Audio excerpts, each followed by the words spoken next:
Before we roll, everyone in this room got Deshaun's legal representative's statement. So this press conference is really just going to be about football. I'll open it up. Deshaun, I know it's going to be all about football, but can you just comment on the statement that Rusty put out so we hear just your thoughts about what he said? Yeah, I mean, the statement is the response that, we talked about, and, everything that he put in that statement is exactly what, how I'm feeling and what we're going, through this process with. How do you not let this become a distraction as you prepare for Jacksonville? I focus on football. I focus on keeping the main thing, and that's when I walk into this building, focusing on being the best quarterback I can be, on the game plan, and trying to be better than we were last week so we can get a W.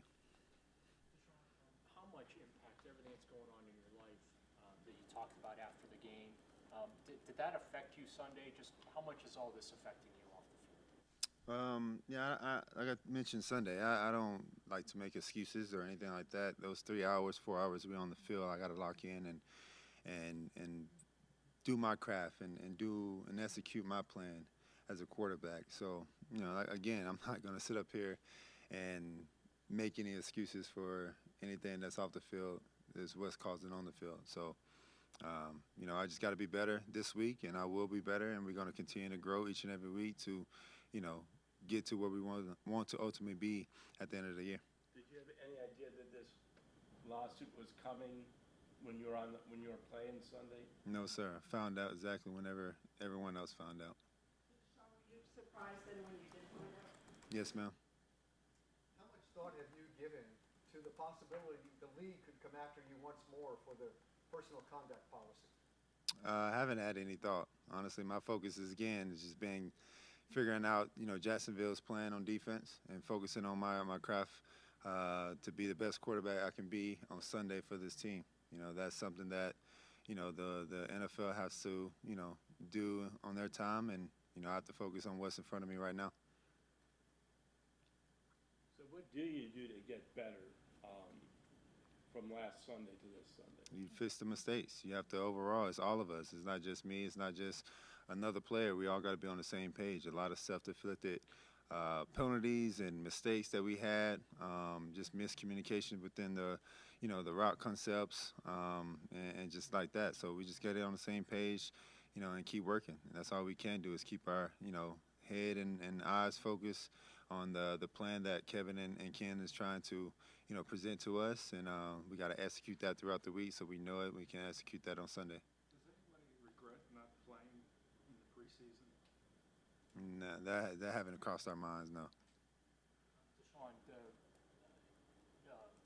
Monday morning quarterback stuff, it looked like you had some time to make some plays on Sunday when you went back and you looked at it. Did you feel that way, that there was some stuff that you could have hit on? And I guess how do you, going forward here, Jacksonville and on into the season, how do you start making those plays again? Because we've seen you make those plays in the past. Most definitely. You watch the tape. You see what's out there. You try to slow the game down as much as possible. And each and every week, the game kind of slows down because the more timing you get, the more reps you get at playing the game at a full speed. And you just kind of find those little things, the small things that you have to master before the big things can take care of itself. So, you hit it perfectly. It's just watch that tape on Monday. You figure out, okay, what I do wrong, what I didn't do wrong, what was my decision making. You grade yourself. You have to be very strict with yourself, and you have to really be honest. And if you can do that, then you're getting better, and you have to apply it this week. And that's the key, is starting today, is just, when we get out on the practice field throughout these meetings, is applying everything that you wanted to correct on Monday, from the previous game. Deshaun, I know you said you're not worried about another potential suspension, but how important is it for you to remain on the field given that you haven't been able to play much the last 3 years? It's very important. Availability is one of the biggest things. You got to be available for your teammates to be out there to go help win. So, again, I have to focus on what today brings, and today is Wednesday, and getting ready for these meetings and for this practice, and we'll have to see what happens. Are you concerned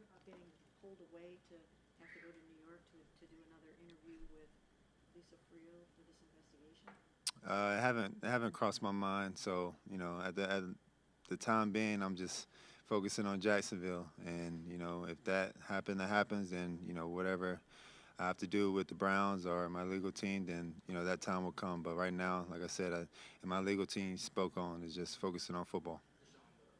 The attorney for the woman who filed the suit just released a statement saying that they came to your legal representation 10 months ago about a private settlement. Is that true? Because you just recently said that you became aware of these allegations and this suit on Monday. I missed the last part you said. You just recently said that you were aware of the allegations and when the civil suit came out on Monday, and the attorney for the woman that filed the suit said that they came to you with a private settlement 10 months ago. You know, speak to that, or what do you Yeah, I have no idea. I haven't heard anything. I haven't spoke with anybody, so I'm not sure. I'm not aware of that. There's been a lot, obviously, the last couple of years, and you keep maintaining your innocence. I'm just wondering, why do you think the organization and the fans should believe you and trust you on that? You know, I can't speak for the fans. I can't speak for anybody outside this building. But I know that, you know, hearing from the Haslams and AB and those guys, I know that they tell me each and every day that they, you know, support me and they got my back, and that they want me to focus on being the best quarterback I can be, you know. So that's all I can do is just speak my truth, tell them the truth. They talked with my legal team and everyone that was a part of this whole process, and you know, they have to make their decision, and that decision was to, you know, give me the opportunity to come be their franchise quarterback to help this team win. This keeps happening. You said what? Why do you think this keeps happening? I'm in the same boat as you, boss man. Is it fair to say that this particular allegation was not made aware at the time you came to Cleveland? I'm not sure. Like I mentioned before, I found out this allegation and this foul exactly when everyone else found out. Found out through media, saw it popped up on my phone, and then I called my attorneys and asked them what it was. Is it possible that, We're gonna go back to keeping the focus on football. if I can just get, is it possible that Rusty just kind of let this, I mean, did not inform you about this one because they didn't want to continue to have to do settlements? And so you wouldn't have known about it, but maybe your legal team did? I'm not sure. That's a question for Rusty. Sean, there's a quote from Doug Peterson, Jaguars coach, that he said it looked like the offense is trying to still get on the same page with you. Do you feel like that at all? You know, new offense, new guy, new pieces in the huddle. Do you feel like you guys are still trying to get on the same page? Yeah, it's going to be a work in progress for sure. I think, you know, new pieces, new guys, you know, first live football together, you know, it's going to take time. You know, a lot of times if you haven't been with the guys for, you know, multiple years, especially the core group of, you know, skill guys, then it's going to take a little bit to figure out, all right, what is everyone good at? What are we good at? What are the identity that we want to put out there on the field? And, yeah, you know, it might take a couple weeks, and we might find our identity this week. I think each and every week is a great opportunity for us to, you know, go out there and test ourselves against a very, you know, very, very good opponent in Jacksonville in a great environment, and, you know, go out there and see what we can, you know, put out there and try to get a W. Process out there looks like in practice of trying to correct some of the issues on that offensive line to protect you and you guys working together. What do you hope that looks like as this week goes on in preparation for week 2? Yeah, just being better. You know, just whatever that leads to. If that's quick game, drop back, chip slides, whatever the play call is, making sure we all on the same page and knowing how much time I have, you know, to hold the ball. So just being able to get on the same page with one another and knowing where the ball needs to go at the right time. So if we all playing on the right time and the right, you know, string, all 11 guys, then I think we can be very successful. How did the shoulder hold up, and how'd you feel Monday morning after the adrenaline finally rolled? Yeah, I was a little sore for sure. I think just overall soreness, but the shoulder was completely fine. Players standing in the locker rooms based on what they do on the field versus off the field? I missed the first part. How much of a player's standing reputation in the locker room, you're captain, how much of that is based on what you do on the field versus off the field? Can you explain exactly what you're asking, though? What's the balance? Like, how much of your status in the locker room, ability, like, leadership, how much of guys trusting you comes from what you do, you know, during games versus what you do outside of games? So you're saying like you're trying to like and I'm serious. I'm trying to figure out what are you asking, like the off the field stuff compared to on the field stuff mixing together as far as. You've been in a lot of locker rooms. How much of your teammates trusting you comes from what you do on the field versus off? I mean, the trust has always been there. You know, so I think the guys, they trust me.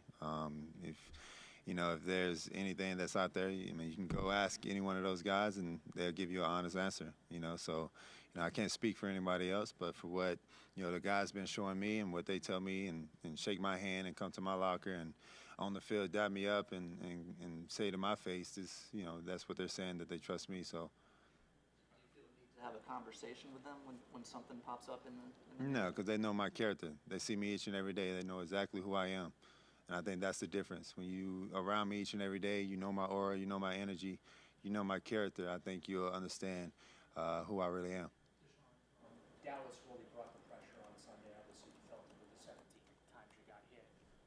Jacksonville, similar up front. They like to bring the heat. So how do you, after going through that experience Sunday, how do you get back to turning that into an advantage for you? That used to be such a big part of your game, where when teams came after you, you really made them pay. So how do you kind of get back to taking advantage of the pressure they bring on you and turning those into the big plays? I think the biggest thing, we got to be, successful on first down. We got to start off positive. We got to start the drive. We got to get a first down on the the drive. If we got to create some type of success, early in the downs to, be able to open up the playbook and do what we exactly want to do. But, like you said, Jacksonville has an elite front. Walker, Allen, those guys, Armstead, they like to bring the heat. They're very athletic. They're very tough, very fast, and they play super, super hard. And, we got to make sure that we're playing throughout the whistle and, be able to execute down the field if I do break outside the pocket, or even if I'm sitting in the pocket, the receivers got to win their matchups. And, that's the test that we got to make sure that we try to win on Sundays. What's your challenge without? You got time for two more? Challenge without David and Njoku. Yeah, David's a big part of our offense. He's very versatile. He can do a lot of different things. But, we have trust in Jordan Akins. And, not sure exactly who we're going to bring up or what type of, personnel grouping that we're going to have on Sunday. But, whoever is available and that's active, I know those guys are going to be ready, and we got to roll with that. Did you notice that there was a longer recovery period for you on Sunday compared to maybe other seasons coming back from the shoulder injury? Did it feel different?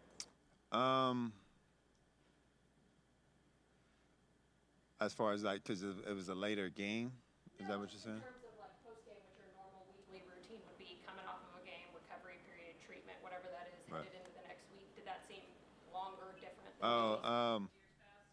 No, ma'am. I think it's very similar. You have a little bit of, a little bit more downtime, but it was, to me, kind of similar to what I've had since I've been in Cleveland, for sure.